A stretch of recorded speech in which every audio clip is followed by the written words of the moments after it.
muy contentos el día de hoy de arrancar este proyecto de Gigantes de la Medicina, que queremos que se vuelva una tradición para nuestra institución. Y por respeto a nuestro anfitrión y a nuestro invitado especial, vamos a hacer la sesión toda en inglés. Entonces, I may introduce this first meeting of Giants of Medicine.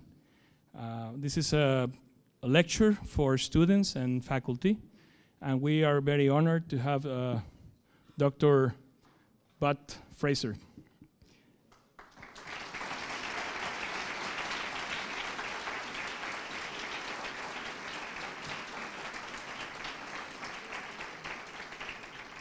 Dr. Fraizer is going to please us with a short conference about his remarkable trajectory in medicine.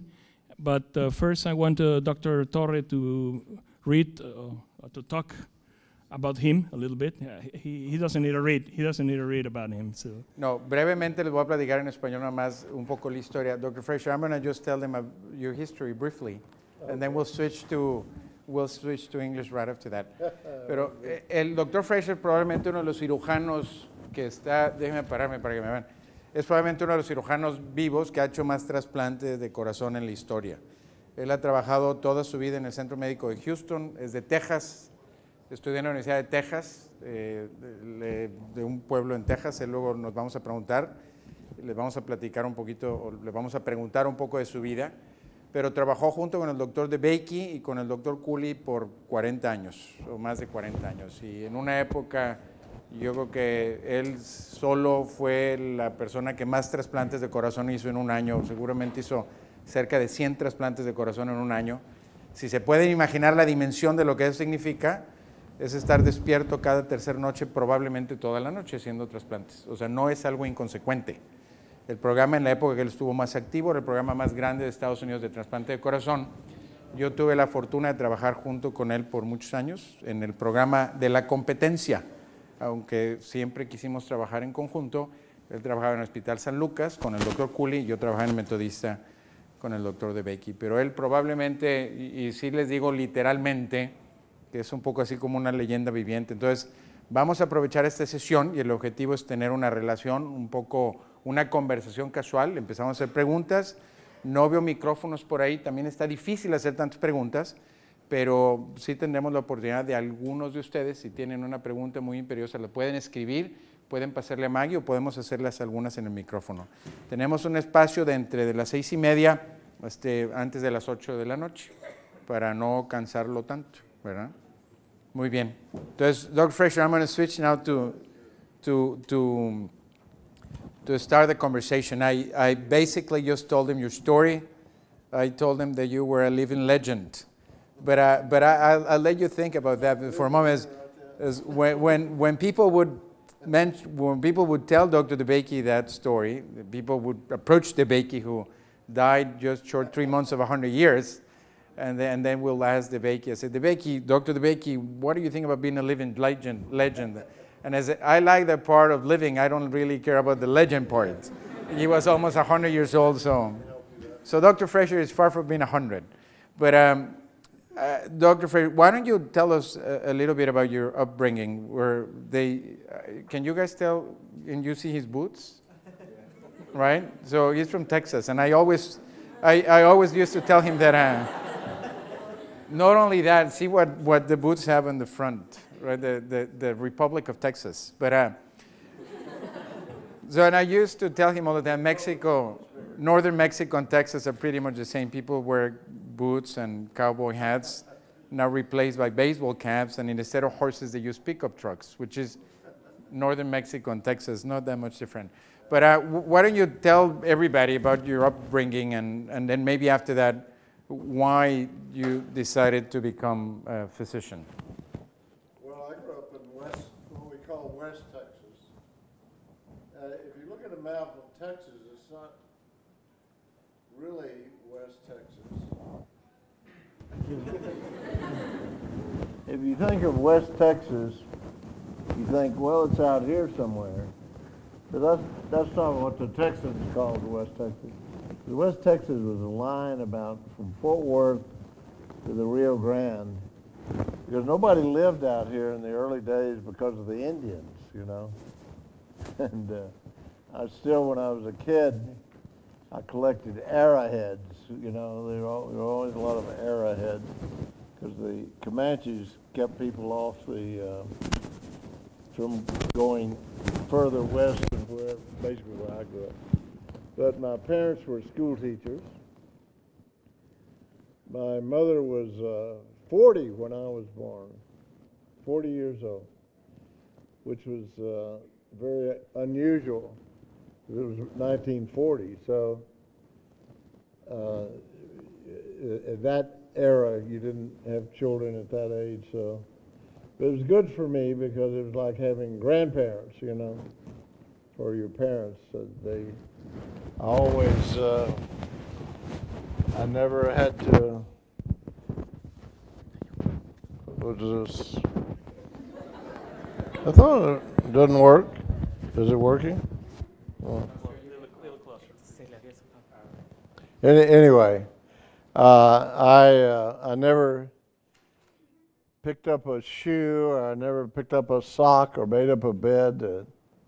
You know, it was just, it's been a bit of a consternation for at least the women that I've been involved with in my life, that I've never done anything because I was so spoiled by my mother and my grandmother. And my father was in the war. He was hurt in the war, in World War II. But, and all I did growing up was play American football, which is all anybody that was a real man in Texas did. And I always made good grades because my mother was a school teacher, but I didn't care about that particularly. And I was playing, this doesn't mean much down here, but I played for the University of Texas when they won the national championship, or they ran right after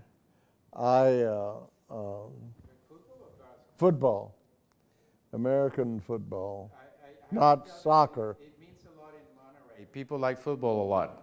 Oh, yeah? In fact, our school's team is one of the best. Huh, it's hard to believe. I don't think it'll ever play UT, or it'd be, I think they'll probably kill us, but in Mexico, with Mexican-sized people, well, Los borregos is the Rams is the mascot. It's a pretty good team. It's a good sport. I can't imagine the Mexicans playing it, but I'll take your word for it. And but I was the key at Texas at that time was speed. You had to be very fast, and the coach was a man named Royal, who was mean. All these coaches were very mean. All screamed at you and yelled at you and told you how lazy you were, et cetera, et cetera. And they every year when I was growing up, young boys playing high school football in Texas died. And they died from heat exhaustion because they believed that you couldn't take water. You had to be a man, not drink water. Yeah, basically. That's what made you tough. And finally, a man in Florida who became a urologist, a nephrologist, introduced a drink called Gatorade and gave it to the Florida Gator football team. And that stopped that, which was but it was a terrible thing. Anyway, I was going to be a kicker. I was 20 years old, and I got my hamstring muscles avulsed kicking the football, avulsed. That means, I don't know if that translates, but it means that I got hit with my leg in the air, and I heard my hamstring muscles pop, and I never ran again. So then I had to think about something to do other than play football. And I didn't like science. Science is boring. Anyone that says they like the Krebs cycle, you try to get away from them as soon as you can and just be polite, but stay out of it, you know, there's just something wrong with them, you know. But I liked history and English and literature, but I had to do something to make a living. And I remember I told my mother, we didn't have vacation in the spring in America at that time. Now they do. But I was home for Easter vacation, and I was in the kitchen. I was in what we call the dining room. My mother was in the kitchen, but I was talking to her, and I was finishing school, finishing the University of Texas. I'd already been accepted to the law school. I'd made a very high grade on my test for the law school because it was mainly history, so it was easy. And but I didn't want to. My mother told me she didn't want me to do anything that I had to cheat, lie, or steal. So that was her only requirement. And I said, well, I couldn't think of anything that didn't require you to cheat, lie, or steal, and to make a living in America anyway. Except I was reading a lot of Chekhov. Chekhov is a Russian author. I don't know how much this translates. But Chekhov wrote wonderful, what he called doctor stories. And they're wonderful stories. And they're translated into English very well, and I suspect into Spanish also. And I decided to go to medical school. And I never liked to hunt. I didn't like to kill things that were just running around and defenseless things. And I told my mother, who was, as I said, was 40 years old when I was born, so she was older than the average mother. And I said, Mother, I'm going to go to medical school. And my mother said, well,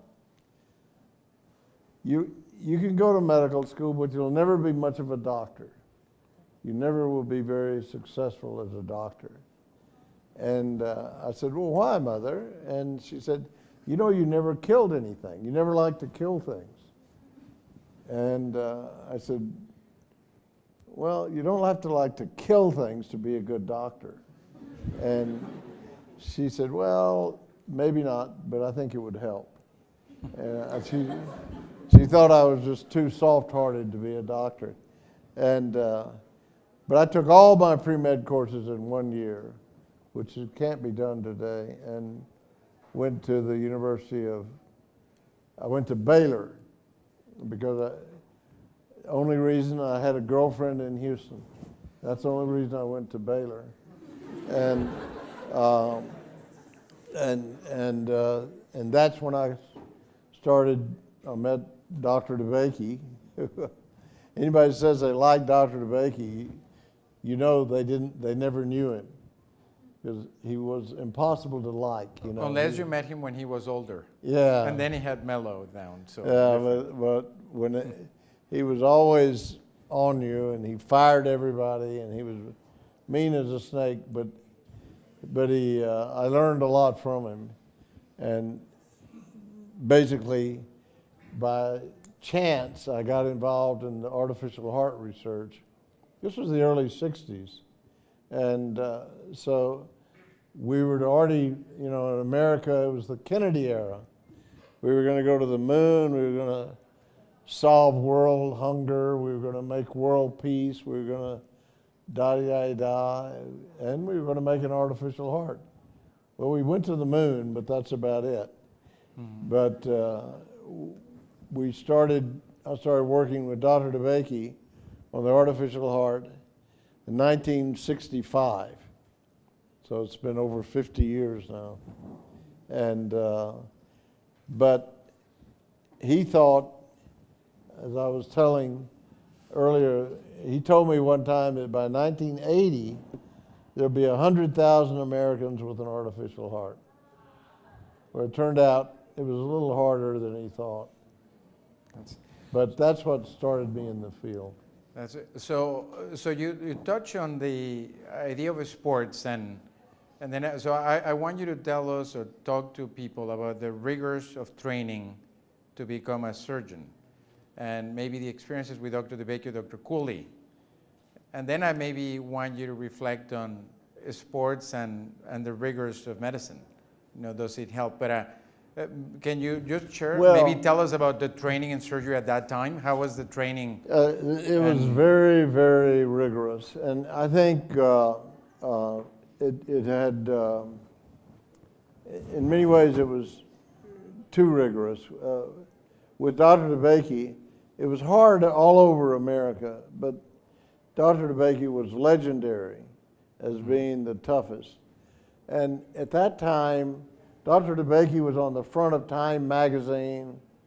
He was in the news media all the time. Everybody knew him. We had patients from all over the world. We had a lot from Mexico. And he was, you know, legendary. But the, and everyone in my medical school class, when I went to medical school, at Baylor Medical School, it was typical of every medical school in America. There were 75 students, 73 males, and there were 2 females, God bless them, 2 females. And they both, they turned out, you know, they were wonderful women, but they looked like they could, as I say, have been linebackers on an American football team. I mean, I don't think they would not survive without that toughness. Right? Yeah, they wouldn't have, and you didn't want to be caught in a dark room with either one of them. But it was a different world. It was very tough, and the toughest thing was surgery residency. I came back, I went to Vietnam in 1968, 69. They had what they call a lottery system for doctors. Nobody else. That's one of the terrible things that's wrong with America today is the military. You ought to know this. Somebody asked me one time if I thought they would go to a war in Iraq. That was when they started the war in Iraq. I said, no, I don't think we'll go to war in Iraq. I know we will. And they said, why? And I said, because they're asking the generals if they should go to war in Iraq. And what's a general going to say? If you make a career out of being in the military, you're always going to want a war. That's what you do. It's just like being trained to be a surgeon and not have ever operate on anybody. So they're the last guys you want to be involved in making decisions. So anyway, be careful of that totally professional military. I learned a lot about that in Vietnam. Anyway, I came back, and as I told you, the training for medicine was very rigorous, but the training for football was just the same. You know, as I told you, we worked out all the time. We couldn't have water.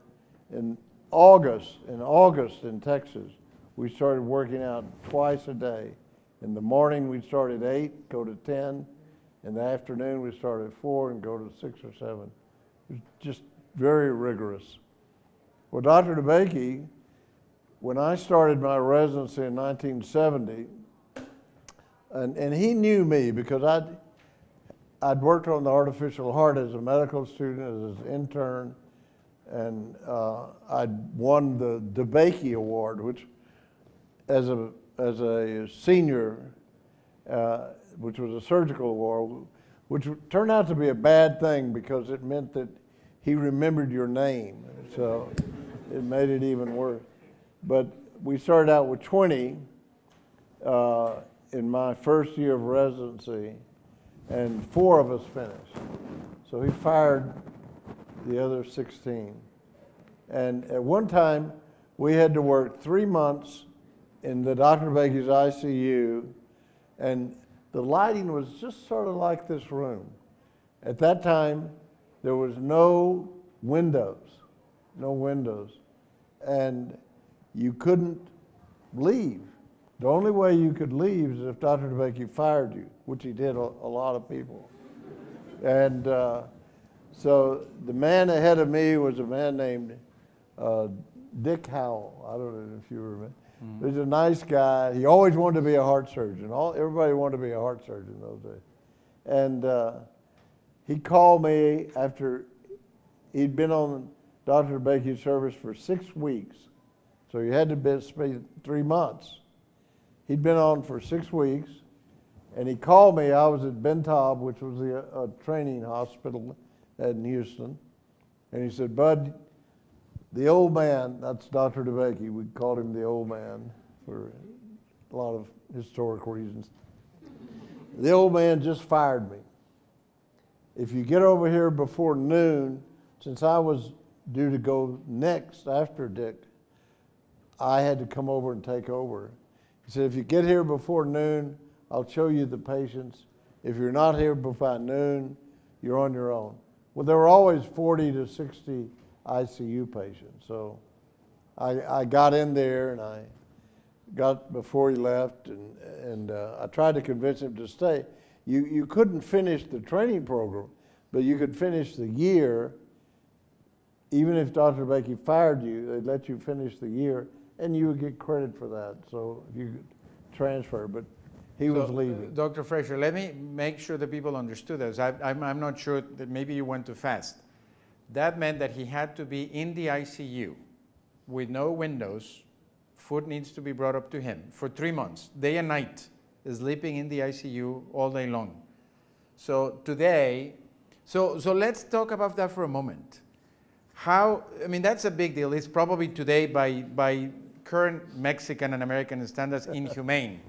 We, at that time, we treat pets much better than they treated residents back then. But so do you think training as rigorous like that builds a form of character that makes you different when you face problems in medicine or surgery? To some degree, but I've used this example. As I said, I was a history major, and I always remember there's a guy named Plutarch who wrote 2,000 years ago, and he was talking about an event in Roman history, and it had to do with the triumvirates. And but anyway, in it he said that the first one went too far one way, but he said the second one went too far the other way. And he said, 2,000 years ago, Plutarch was writing, that things often move forward that way. You'll do something one way and you'll overdo it, and then once you've overdone it, you go too far the other way and you overdo it.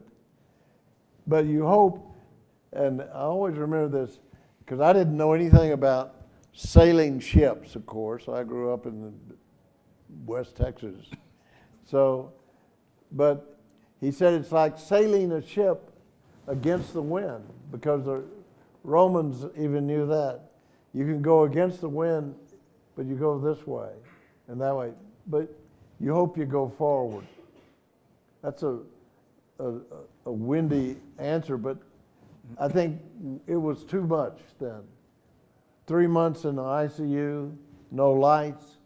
I mean, you learned a lot about the care of the sick, and you always had a gun held to your head because Dr. DeBakey would fire you if anybody died or anything happened untoward, and that was too much.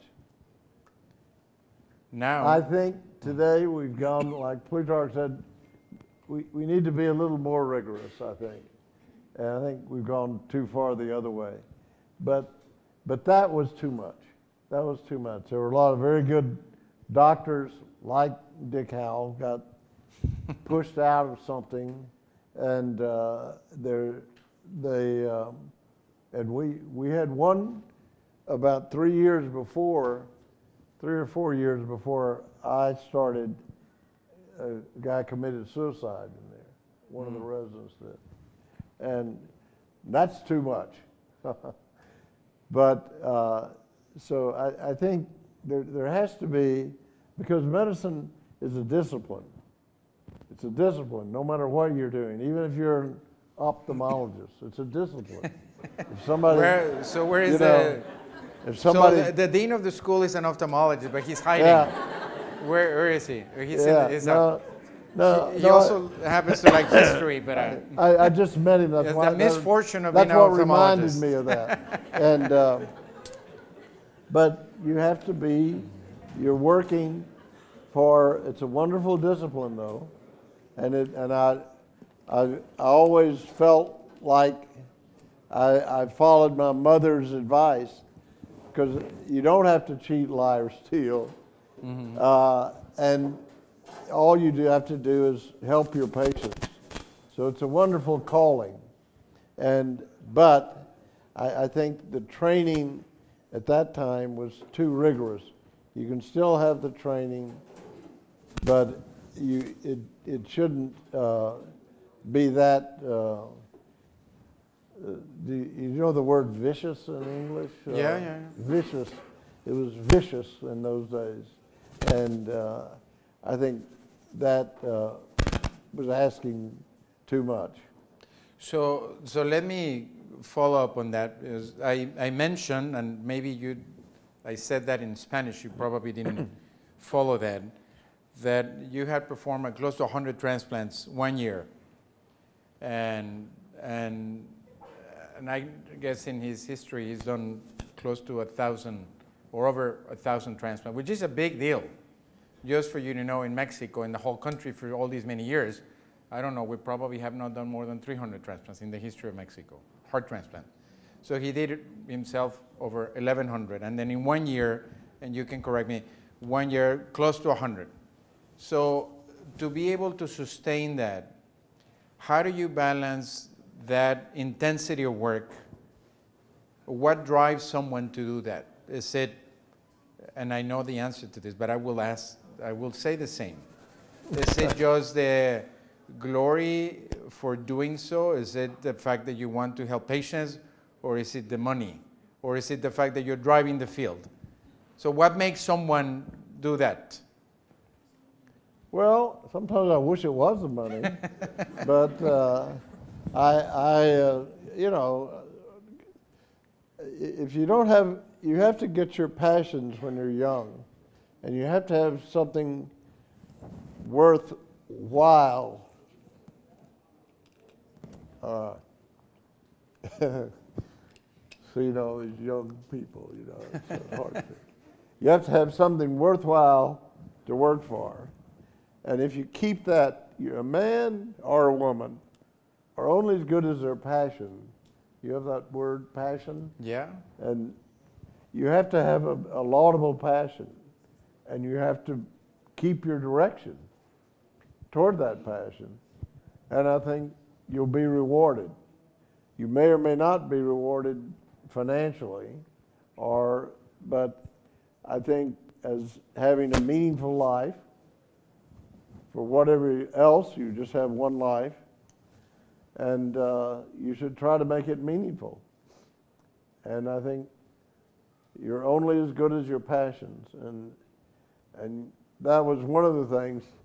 I will assure you, I didn't like being in there 4.5 months in that ICU, but I knew that was necessary. If I were, by then, I thought I was going to cure all heart disease by the time I was 40, but that didn't work out.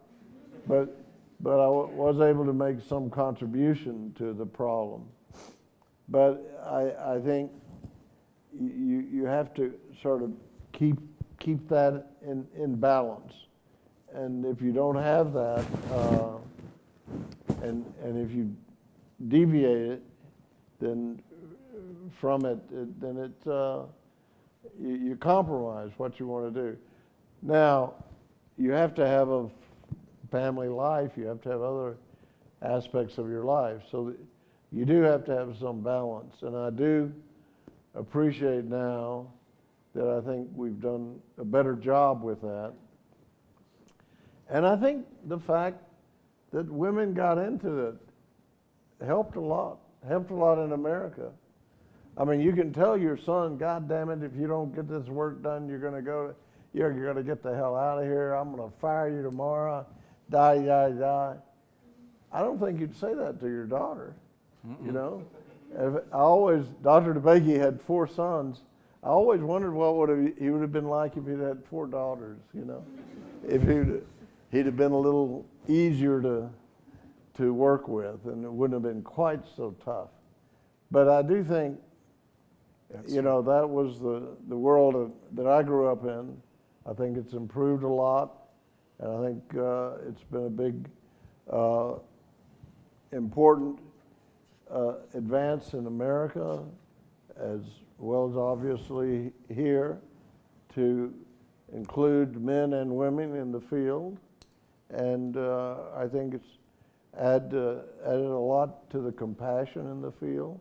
If you don't have compassion, you should be in, and we still, unfortunately, I think we train a lot of people in America that are just going for the money. And I think if that's your goal, there's nothing wrong with that. But if you're going to do that, you should be in business. You should try to build up a business, hire people, and do something constructive with it. But you shouldn't exploit someone's illness as a way of making money. Now, I don't want to be too hard on that, but I do think that's one of the things that I've always felt was important. Not to say it's not, there's plenty of good doctors that also make a lot of money, and I worked for them, believe me, and I worked with them. So I'm not saying that's a bad goal, but you have to primarily take care of the sick, be responsive to the care of the sick, and do a good job with that. And secondarily, if you make a good living, that's fine. But you can't primarily switch that around. Right. So that can't be your primary goal. No, I know Dr. Fraizer for maybe 25 years or even more, so I know exactly what he's been driven, because I had the opportunity to work with him very closely, seeing patients day and night, and seeing others around that have maybe a slightly different attitude. I also want to tell you that even though he said that science was not of his interest, he may be one of the most prolific cardiac surgeons writing scientific papers. I don't know if you've ever looked into that. Well, it's like a lot of things in life you look back on and you wish you'd done more of this, and you wish you've done, and you wonder why you didn't do more, and you wonder why. But I'm sure you have plenty. Any of you that has probably his phone, you can look into PubMed and put his name, and I don't know, there may be over 500 papers, if not maybe close to 1,000. Yeah. Well, I didn't look into that, but you guys can look. Any of you can look into your book, into your phone. But see, I think one of the great challenges in academic medicine, which is what many of us want to practice, many of those who practice here and his career in academic medicine, is not writing papers for writing papers. You have to communicate and contribute. And do you find equally exciting having a paper on a field published as taking care of a patient? Or how would you compare that, the excitement of having someone who's dying and being recovered with an artificial heart pump or a transplant, and the excitement of opening a field with a new discovery and then seeing that in the paper? And I've always thought that I hadn't quite done enough. And writing papers is something, it's a nuisance, having to sit down. But that's the one thing if I had to live my life over again, which we don't get that choice, I would have done more, because things that I think are just so logical and so easy to understand, well, they're easy to understand if that's all you do and you've been embroiled in it forever, but if you don't communicate it well, then people won't appreciate it. And I think I've been a bit negligent in that. In fact, that was one of the things my mother told me one time. She was visiting, and I got irritated at somebody over something, and over the phone, and one of the residents or something, and my mother said, you have to remember that you're talking to someone about something that you've done so many times and you understand so well that it's second nature to you, but it may be the first time this poor student has ever even heard of that, has ever had any experience with that. So you have to remind yourself you can't get too far away from that, particularly when you're trying to teach people something, as I said, that you've known so long that you've forgotten, you know, the first time you learned it. So I do think writing papers, I'm glad I've got them done, many of them done. I've got many more that I'd still like to write, like the evolution of cardiac surgery in the Texas Medical Center. You know, Houston was good for, you know, it was a big port, refinery, Houston was a big timber place, something you may not realize, but it was right on the edge of a forest, and a lot of the wealth in Houston came from timber. But medicine had no role in, and it was built by a few doctors really working intensely that really started after World War II. And it's, as you know, the largest medical center in the world now, and they're have a lot of contributions have come from there that I don't think are appreciated. So you had the opportunity of working with two very prominent surgeons, and perhaps individuals that have changed the practice of medicine forever, Dr. DeBakey and Dr. Cooley. And they both have slightly different styles. If you were to maybe give us a capsule of what you learned from DeBakey and what you continue to learn from Cooley. Cooley's still alive and active somehow, or close to, how old is Cooley now? Maybe 97? 96. 96. Yeah. So for those of you that are much younger than us, when I was your age, looking at these people that's pretty amazing, right? So looking at people that were icons in medicine. So Dr. Fraizer worked with both of them. And maybe you can tell us what was perhaps the thing that you learned the most out of DeBakey and what you learned the most out of Dr. Cooley. Well, I wouldn't want to be quoted on any of this. But so maybe turn off the recorder. I certainly learned the discipline of medicine from Dr. DeBakey. And I certainly learned the goal. As I said, you've got to have a goal, you've got to have a passion. And I would see patients die of heart failure all the time. We were doing more heart surgery than any place in the world. I remember, particularly when I was a medical student on Dr. DeBakey's service, having a patient, a 19-year-old boy from Italy. He's a nice, handsome young boy, and he was there with his mother. He'd come over from Italy, and he had rheumatic valve disease. And he was full of spirit. He was just getting short of breath because he had rheumatic heart disease. And I talked to him a long time. He spoke perfect English. His mother didn't, so he had he would interpret a little for me. But she was alone. And anyway, he was so happy he was going to get his heart valve replaced, and he was going to go back to, being, he wanted to be an engineer. and Dr. Baker was going to operate on him, and he operated on him the next day, and we would scrub as medical students on every case. We didn't do anything, we were just way down the line, but we were in there. And the case went well, and afterwards he stopped, he fibrillated. And these patients with rheumatic heart disease had these big hearts, and they're very irritable. And he fibrillated.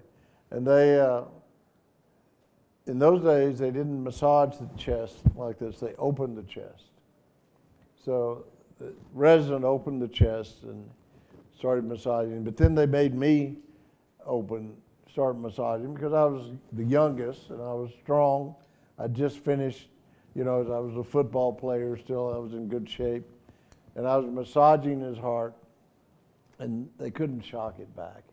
And they kept trying, and it was still fibrillated. And finally, Dr. Baker came in, and he asked me, he said, "Quit, can't do it." He's gone.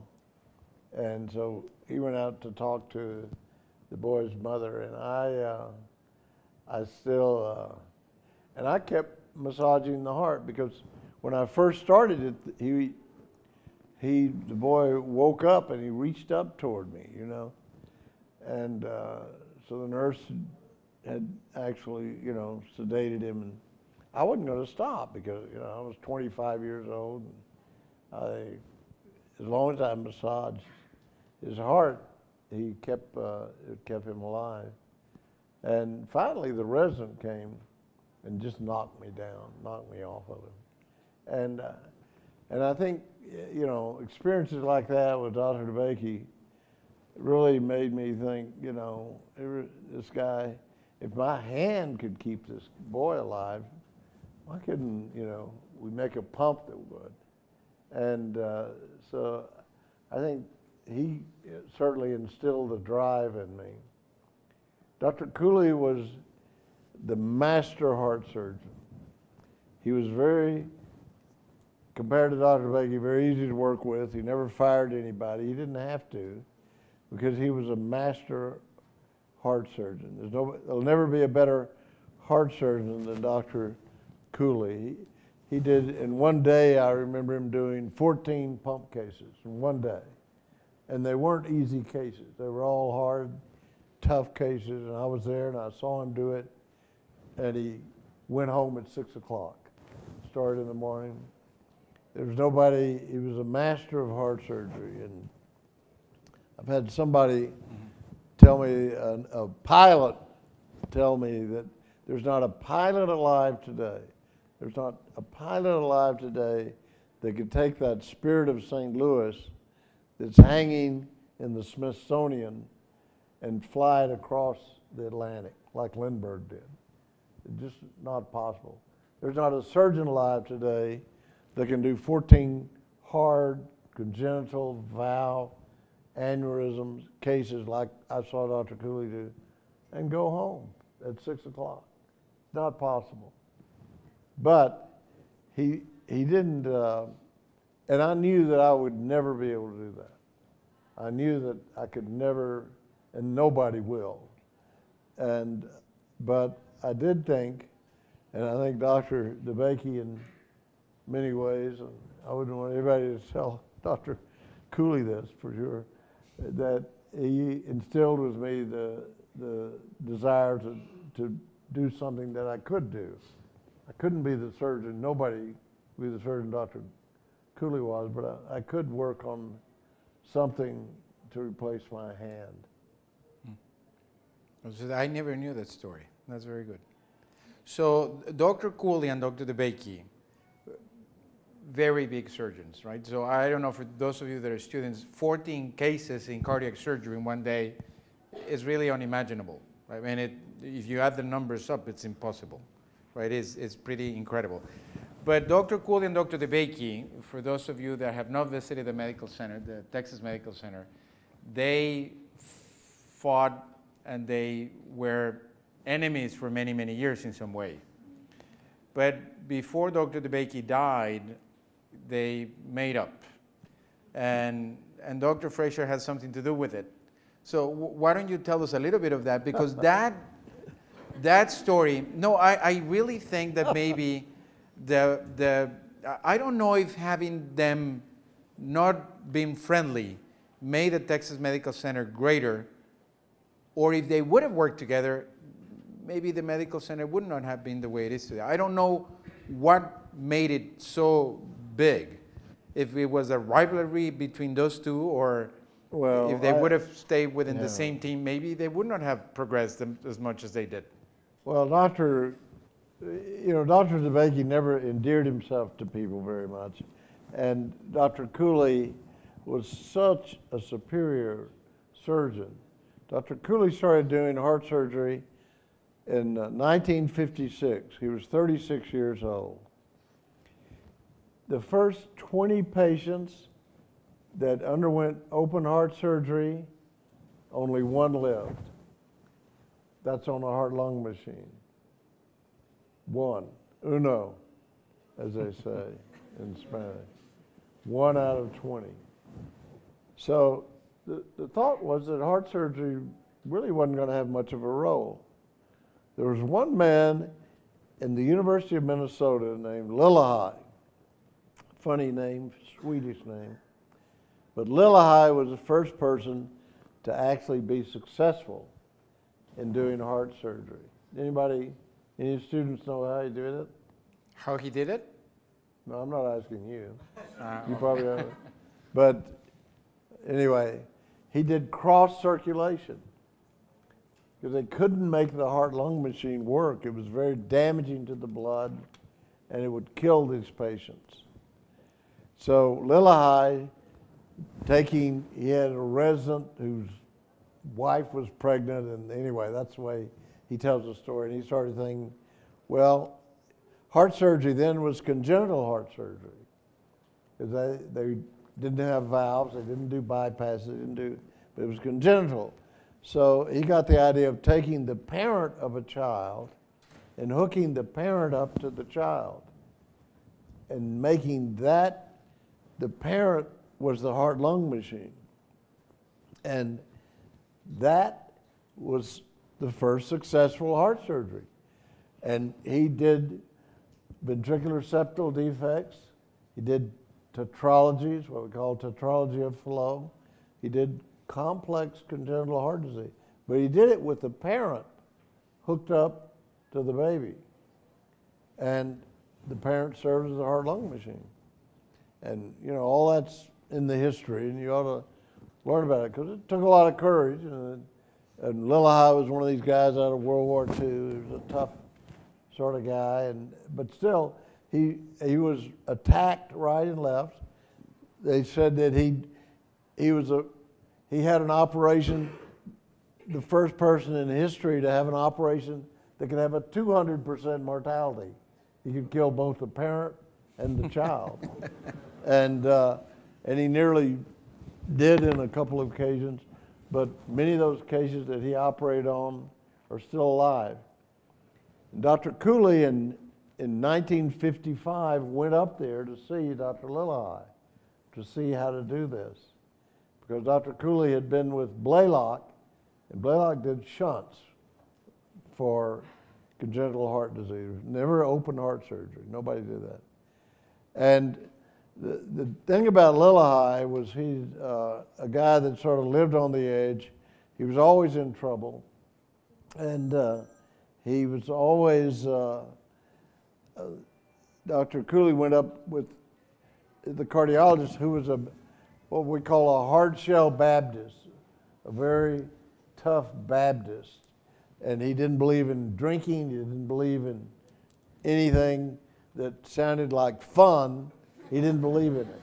So he went up there and they met Dr. Lillehei, and Dr. Lillehei told him he was going to take him out to eat. They'd go out to dinner that night. And common courtesy to visiting professors. And he picked them up and he drove them out to what we would call in English a roadhouse. It was just like a beer joint. It's like, those places when I was a teenager in Piedras Negras and Villa Cunha, we used to go to lots of dancing girls and lots of drinking and dancing. And of course, this cardiologist who was this Baptist immediately left. He called a cab and he left. He wasn't going to be around all this. Cardiologists were always good people. Yeah. So, but Cooley had a great time, and it got to be midnight, and he was dancing with the girls and everything. Lillihai came over to him, and he said, you know, Dr. Denton, Dr. Cooley's first name was Denton. He said, Denton, can you get a cab to take you home? Because it looks like I'm going to be tied up. And so he left with one of the dancing girls. Cooley gets a cab back to the University of Minnesota Hotel, which is on it's still there. It's on the campus of the university. And Cooley's sort of hung over in the morning. He wakes up. He finds it's nearly 8 o'clock, and the surgery's supposed to start at 8 o'clock. And he throws his clothes on. He runs over, and of course the Baptist cardiologist is there looking and just totally disgusted with him. The baby's asleep. The mother's asleep. All of them sterilized, and the operating room's ready to go. No Lillihai. Didn't show up. Didn't show up. And finally, Lillihai shows up about an hour later.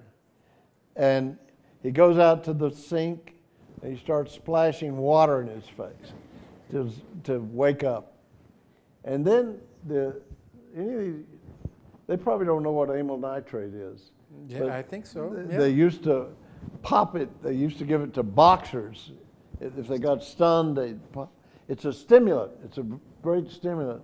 And the nurse went out. She was obviously familiar with this. Broke the amyl nitrate under his nose.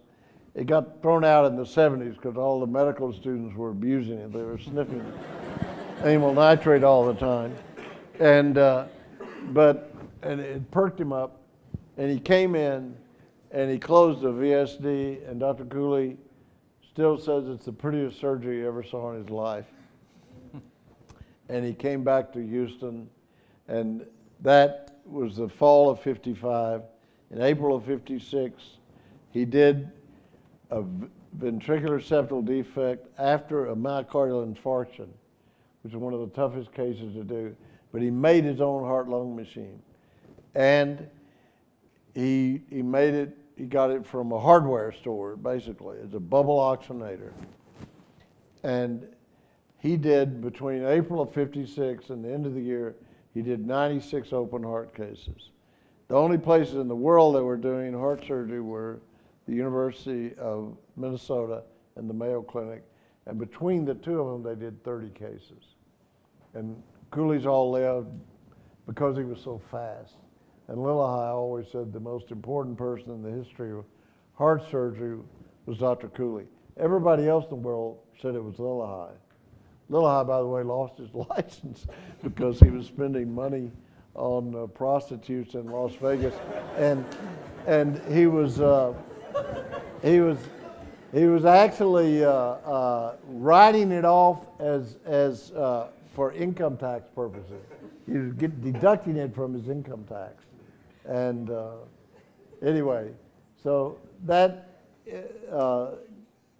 Cooley was, as I said, the best heart surgeon that'll ever live. But DeBakey got me, what would you ask me? I forgot what you asked me.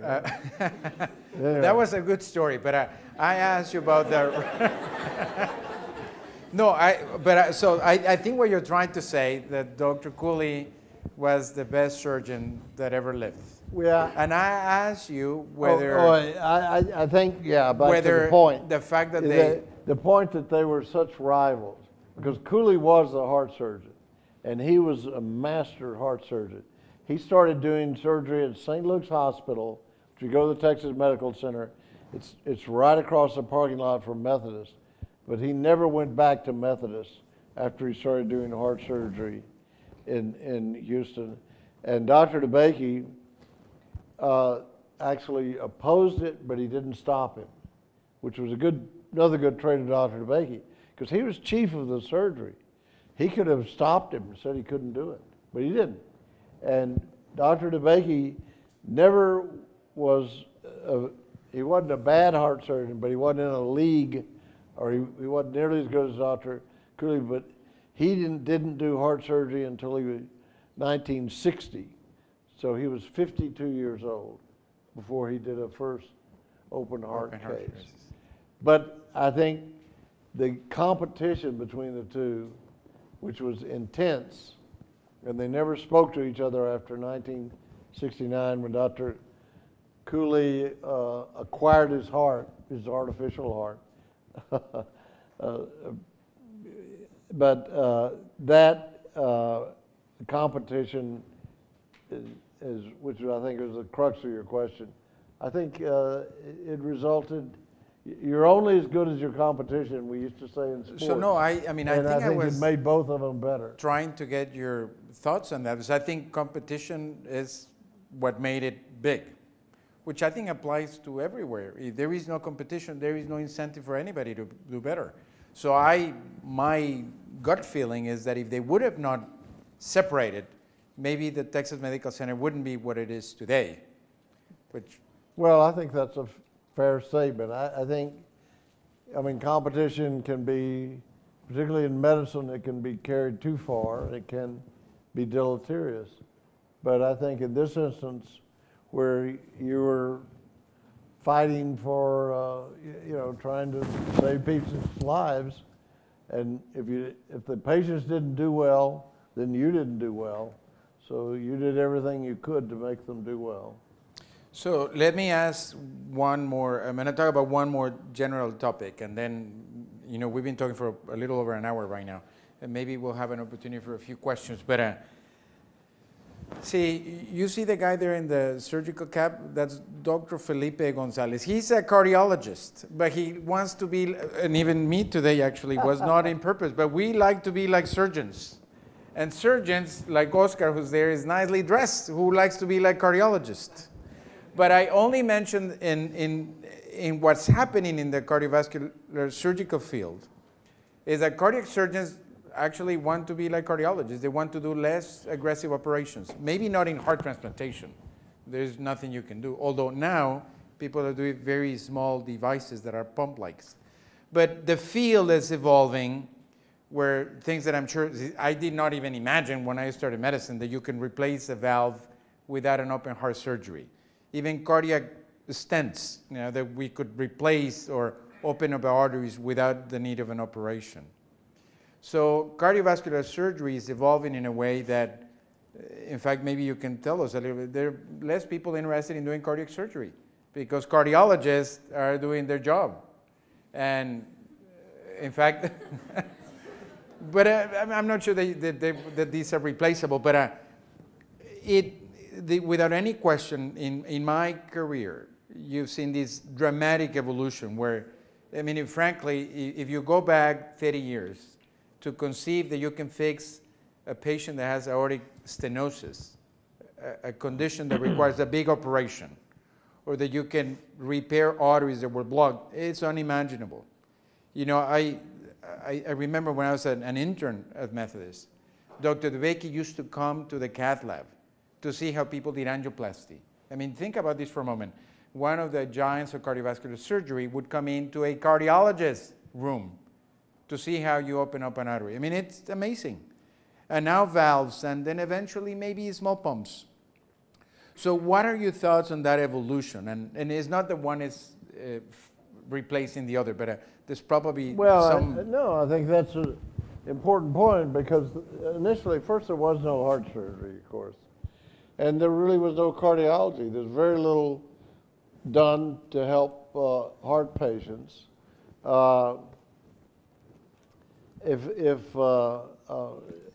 know, you look at some of the early writings in heart surgery, that it was considered, heart failure was considered like pancreatic cancer in the 20s and 30s.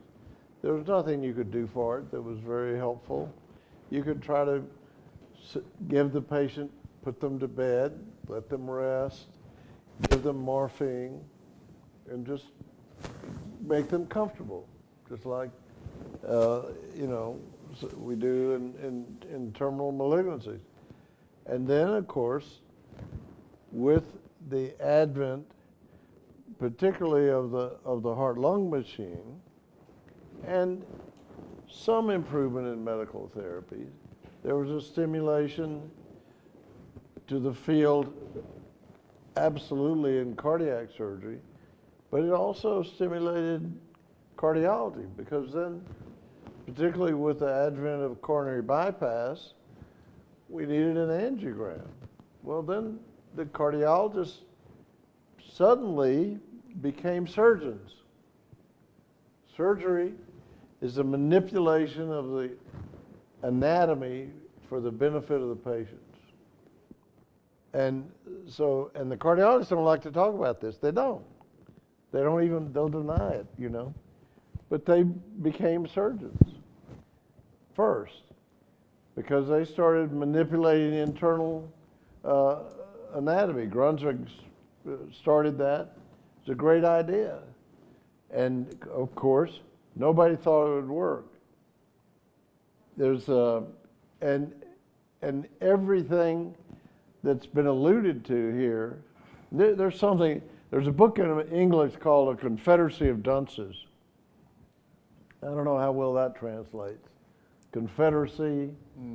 A dunce is somebody, you were a dunce in school if you didn't know anything, you know. La Confederación de Ignorantes. It can't, huh? Pues, I don't know how to translate but one of the great writers in English, Jonathan Swift, you know, 300 years ago, said you can always tell when a great idea comes or when a great man comes, he will be surrounded by a confederacy of dunces that will oppose him and tell him that it's not going to cannot be done. It's not going to work. There's no great idea.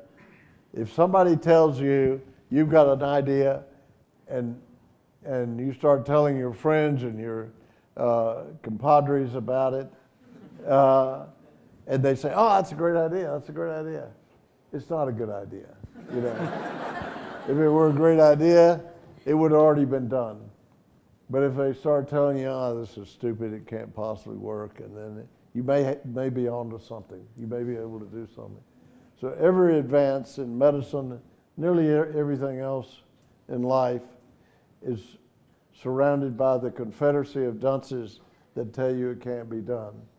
So although some people thought this dilating the artery was good, all you would hear from the surgeons was it's totally impossible, bad, it's not going to work.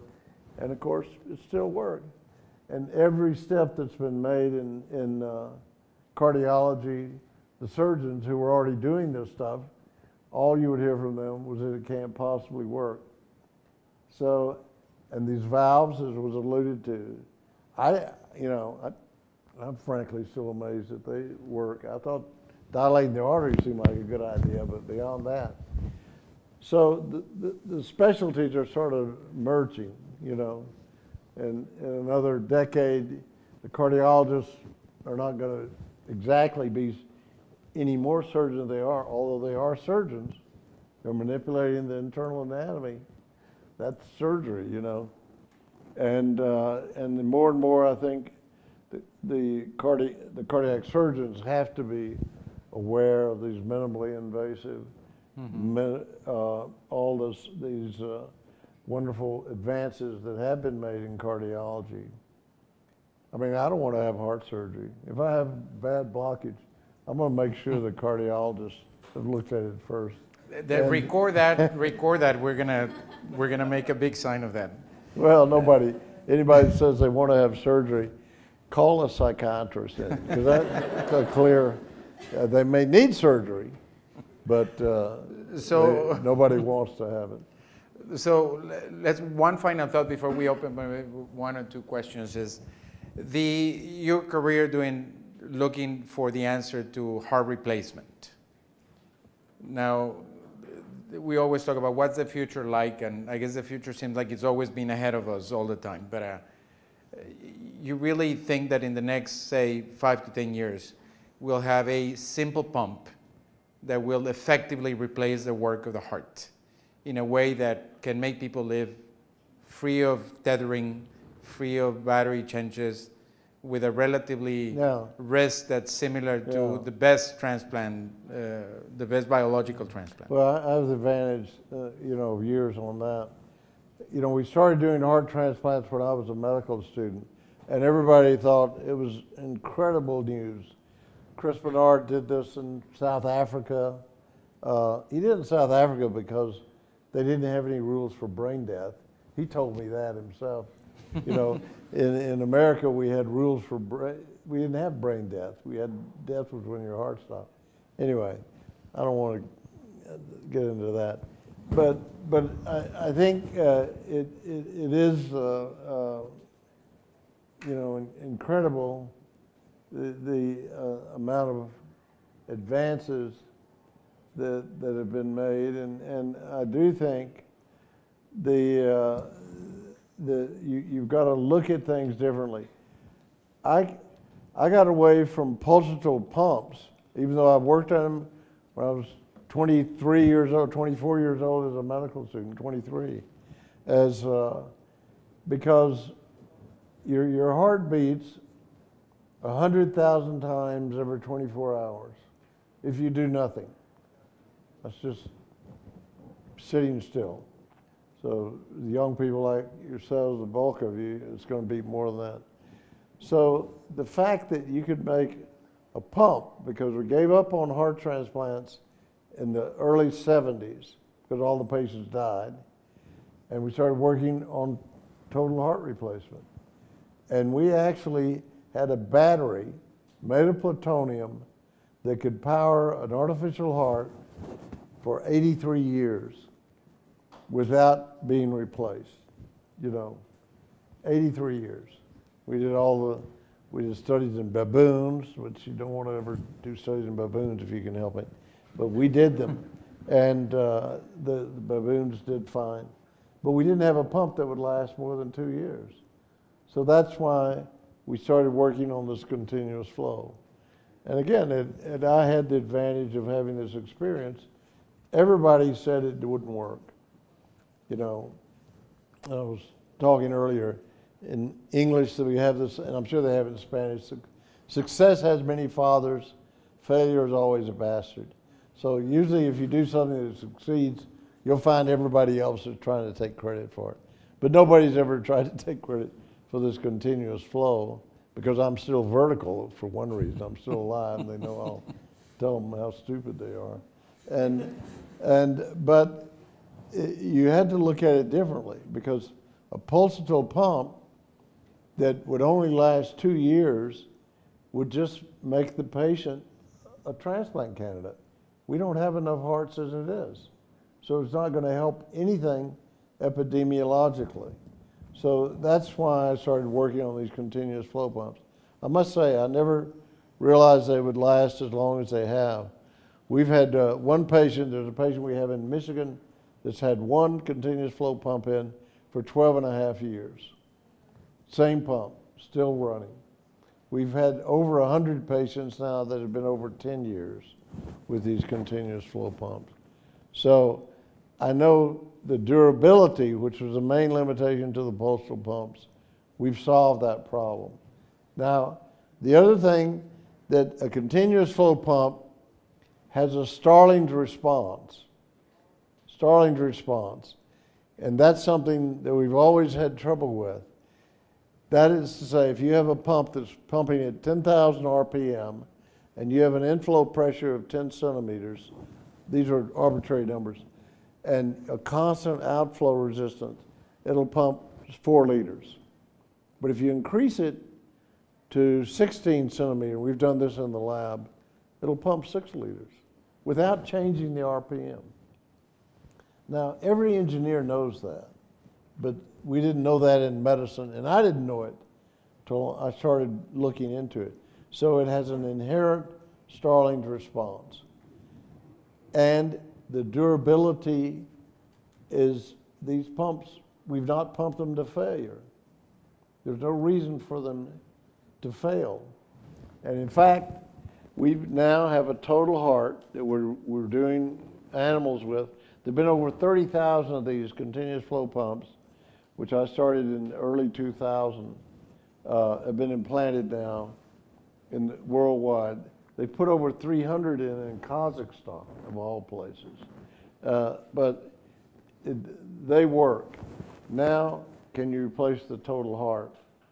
Well, we've already done that in calves, and the calves can walk on the treadmill at one speed, and as they walk, I've got it on I just showed it to the cardiologist. The cardiac output of the calf, which we measure directly, will increase in 3 or 4 liters with just walking, without changing anything. So we know that'll work, and we know the durability will work, and we know that if we can have we can power these things. We can power them with this plutonium-238, which sounds expensive, but it's not nearly as expensive as taking care of a heart failure patient for a year. So all that technology's there. If we don't blow ourselves up, if something stupid doesn't happen, if we don't elect Trump president or something idiotic like that, and we keep moving forward, and I'm sure if y'all are still practicing medicine, the young people in this room when they're my age, that'll be done routinely, because we can already do it. The technology's already there. The pump's already there, and the powering's already there. So now it's just a matter of putting it together and someone having the courage to see it through. So let me take that comment and make a pitch for Dr. Fraizer. I asked him what would it take, or what was one of the most important qualities to be successful in his career, and he said passion. But I have to tell you, passion is perhaps essential. But he's been working at developing an artificial heart for, I guess, maybe 45 years. 50. Or 50, okay. 51. So he didn't let me make. So you have to have passion, but you have to have perseverance and commitment, right? So you cannot quit. And I think this is very important, because many of us think that you can do a project one day, and just because you have an idea, you can change the practice of medicine, or you can have an invention with one day of work. So an idea needs to be worked, and he's been working at this for 50 years. And maybe it's not here yet, but certainly the development of heart transplantation and the development of heart failure surgery that includes transplant and devices, a lot of it, what we do today, what we've been doing in the last 25 years, it's due to his work and effort. Because I've actually seen him in meetings and fighting and arguing and talking and for 20 years, and not for 50 for me, but for 20 plus, maybe 25. And it is very true that passion, commitment, and not quitting are very important elements. And anybody that can tell you that has an idea and has discovered something just because he thinks it's great and smart, it's not enough. And that's what it would take to really change the field of medicine.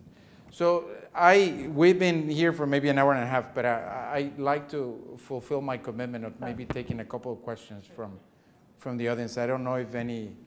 Okay, so I can't see you, but also, you tell me your name and then Dr. So yes, yeah, but of course, stand up and tell us your name and. What year are you in school?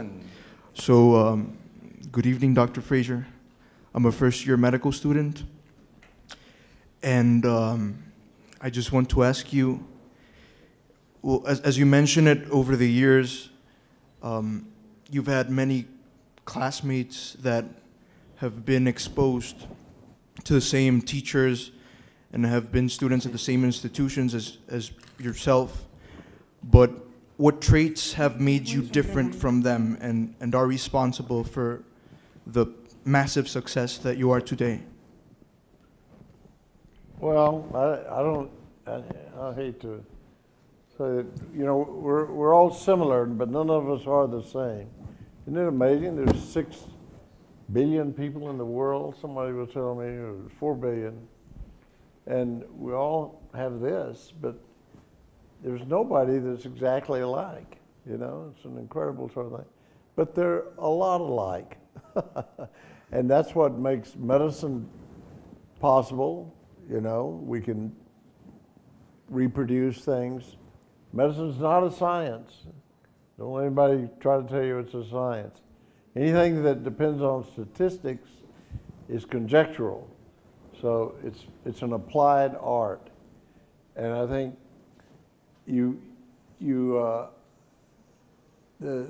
I grew up with a lot of good kids and a lot of guys that wanted to do things.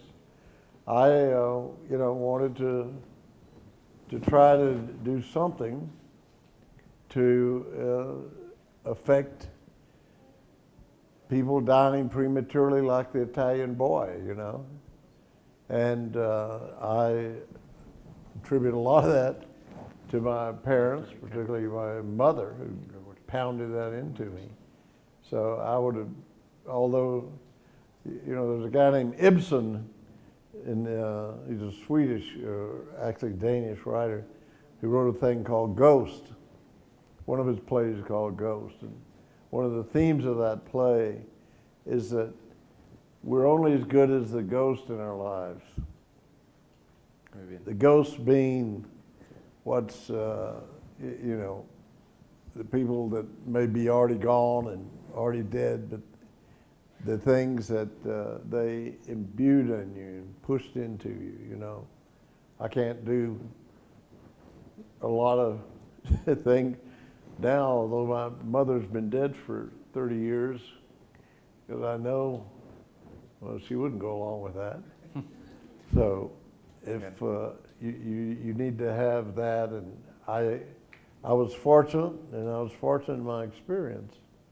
And I always, one of the things also that affected me a lot was I saw the courage of these people around me, particularly the leukemics, that I was taking care. The other thing I wanted to go into or thought about was cancer. And I remember we had this great doctor at Texas Children's Hospital taking care of these leukemic children. Now, when I was a medical student, if you had a child with leukemia, they had about 6 months to live from the time of the diagnosis, and he died a horrible death. It was just awful. I remember one little boy that I was taking care of, he was about 8 years old, and asking, and he was part of the study when I was in school, asking his mother if he had to have another bone marrow. You know, he couldn't say his R's in English. And I thought, you know, an 8-year-old boy that even knows what a bone marrow is, you know. But those guys kept working on it and kept working on it and kept working on it. And so that if you have a child that has leukemia, 95% of them will live a normal life because of the courage of those doctors back in that era. And I must say that affected me a lot, because the first 22 patients I put LVADs in all died. And, but I thought of those pediatric oncologists at Texas Children's that just kept working and kept working. The pumps all worked. It was just like in in leukemia, they knew that they could knock the white count down, and it always knocked it down. They just couldn't get them to alive, but they kept working and kept working. And I think now why there weren't other medical students that wanted to do that in my class. I think most of them, you know, we're all similar, none of us are the same. I mean, same species that, you know, brought St. Augustine, brought Hitler, you know. So. But let me interject, because I think you said that before. You said it's passion and work. And I'm telling you, because those of you that are starting today, if you don't have passion for what you do, this is not the field for you. So I'm very convinced that that is the case. You cannot get to that point just living through. And it's not money. I asked him the question, but I knew the answer. It's not money. It's passion and work. And you can't give up, right? And it's easy to say, you know, when you look to someone that successful, maybe he had a good opportunity, maybe, but it's not that. There are plenty of people. But people lose passion and they lose commitment over time. They get tired. Not everybody continues to work without financial rewards, without getting a lot of accolades, because people don't applaud you every day on the way. So I think that's a big, well, I kind of jump into answering, but I do think there's something else. If you're going to be in medicine, you also have to have compassion. It's another form of passion. But if you don't have compassion, you need to go into something else, you know. That's true.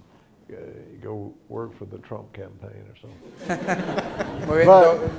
but I always remember that, and I remember along those lines walking through MD Anderson, because I spent a lot of time working with a resident one time, another resident, when I'd just finished, and we were walking, and we were still working on the care of those leukemic children, and we walked past a couple of them that were clearly dying, and I remember all those, you know, it always affected me just seeing those poor kids. And I talked to this guy, I still remember his name, I still remember him well. Said, you know, it's just so hard to walk through there and see those children, and he said, yeah, God, I hate that. I hate those screaming kids and those whining parents. You know, guy was very bright. He's a very good student. He became an alcoholic when he was in his 50s and committed suicide. Don't go into it if you think they're just whining kids, you know, because they're sick. You got to have compassion. Muy bien. Doctor, una pregunta más porque ya son las 8:10. ¿Pudiera hablar en español? ¿No? Sí, habla en español y yo se la paso. Quiero preguntarle al doctor Fraizer. I'm Ricardo Rodríguez. I'm clinical cardiology. Que nos hable un poco del sueño del estudiante buscando el sueño americano. ¿Qué piensa él si ellos deben… De jóvenes mexicanos. Los jóvenes mexicanos, de cualquiera de los que están aquí, que tienen la ilusión de ir a Estados Unidos a educarse, y muchos quieren quedarse allá. ¿Qué piensa él acerca de la gente que quiere quedarse allá o cumplir el sueño mexicano de regresarse a su tierra? Dr. Fraizer, so he wants me to ask you a question. I'm not sure. I mean, I guess I understood the question. He wants you to give an opinion or your thoughts on young people, Mexicans, medical students, that go to the U.S. for training. And if you think they should stay in America, or if you think that it's good for them to stay in America, or what do you think about they coming back to Mexico and fulfill their I guess, their Mexican dream. So maybe you should ask him how many do that. How many Mexicans that work in America come back? I don't know. Anyway, I know, I can tell you that. You should be an expert on that. I am an expert already. Well, I've been in and out of Mexico since I was 14, I guess. It's a beautiful country, wonderful people. I've always impressed, no matter how poor the Mexican people are, they have this great love for their families. You know, it always impressed me, and devotion, and it's a beautiful country. Why it hadn't prospered as much as I'm sure all of us would have liked is another question. But I think, and in a sense, it's not fair. I mean, you didn't, most people can't be missionaries, you know, they can't be, I couldn't, you know, I wouldn't go to Africa like Schweitzer did and just devote my life to taking care of people in a poor village. Now, I'm not equating that with Mexico, but you obviously have to make some economic sacrifices. Although in America, it's not, the future is not going to be like it has been. The doctors, I think, have been way overpaid for one thing. But that's not going to continue. And I think as long as you have an opportunity to make things better in the country that nurtured you and where you grew up, I think that's what you should try to do. And that's easy to say, and it's easy for me to say, but I think you really should consider that. And I don't fault doctors. America's been built by immigrants, you know. There's one great trait I guess we can look back on in America that we've had is, you know, we might not have liked the Irish, or we might not have liked the Russian Jews, we may not have liked, you know, the Cubans or whatever, but if they came to America and worked, they would be accepted. And America was built by these immigrants, because they're the people that did all the work. And they still are, by the way. And I think that's one of the things that it is something we've been able to give, you know, to the world in a sense, and the material gains. And if you work hard, you may not be in the country club you want to be in, but nobody cares. If you're a good doctor, or you're a good carpenter, or you're a good architect, people will use you. So I think that's one of the advantages of America. But of course, I would like to, to me it seems, Mexico seems so much more prosperous than it was when I was a kid, and it seems that it had so much more potential that, of course, I would say there, you know, there's a lot of opportunities for doing good here. And if it's your country, and you should come here and not cheat, lie, or steal, because you don't have to be a good doctor, and build. Más o menos esa era su pregunta. Quería que nos contestara que la gente debe de volver a México. En realidad iba dirigida a qué valor le dan ellos para seleccionar alumnos extranjeros con el fin de que otros países se beneficien con la tecnología. Okay. Pero okay. So, no, I think that I want to make sure that we've addressed that issue. You know, we've gone over for. Voy a cambiar español. I'm going to change to Spanish just for a moment. Ya cambiamos ya estamos aquí por más de 1 hora y media, o casi vamos a cumplir cerca de 2 horas. Yo le voy a agradecer al Dr. Fraizer un poquito en inglés para que me escuche, pero yo simplemente quiero recordarles que la historia de él es una historia muy importante, porque gente como él hay poca en el mundo. Hay muchos en muchas áreas y especialidades, pero hay realmente poca gente que cambia la práctica de la medicina. Y la historia de él y su carrera ha sido alguien que cambia la práctica de la medicina. Entonces ahora se lo voy a decir en español para que se sienta, para que me escuche, porque no creo que me entendió. Y Dr. Fraizer, we're going to close the evening, and I was telling people in Spanish, but I will say that again in English, that there are many of us that work through life and like to, in some way, feel that we've contributed to make this world better, and I think your career has made you feel be better without any question. And I'm not just telling you that just because we are here, because I truly believe that. I've had the opportunity to watch him for so many years, and I know that his passion is where his commitment is, and that he's done everything because of patients, and he's always put the patient first, and I should have said compassion as one of the criteria. And he, as a surgeon, said that. You know, we usually think surgeons don't have compassion, but he made me second guess what he said multiple times. But I truly believe that that is the case. And even though we were in some way competitors, because he worked at a place and I directed the other place, and we fought for patients all the time. Not fought, but we wanted to do better than they were. I guess that's the truth. I always admire his dedication because he, other than Cooley, made Texas Heart Institute the way it was for many, many years. So I think that we are very appreciative of your presence here today. I particularly am grateful as I invited him. I just called him up and said, I want you to come and share your life and experience and open up that discussion. And he never asked. He didn't worry about the day. He didn't worry about Mexico.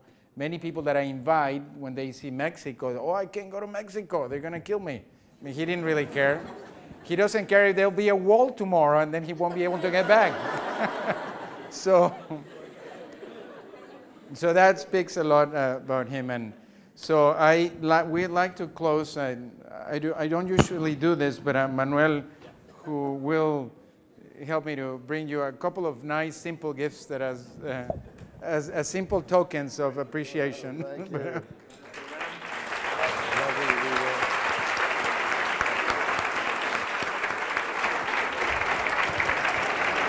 There we go.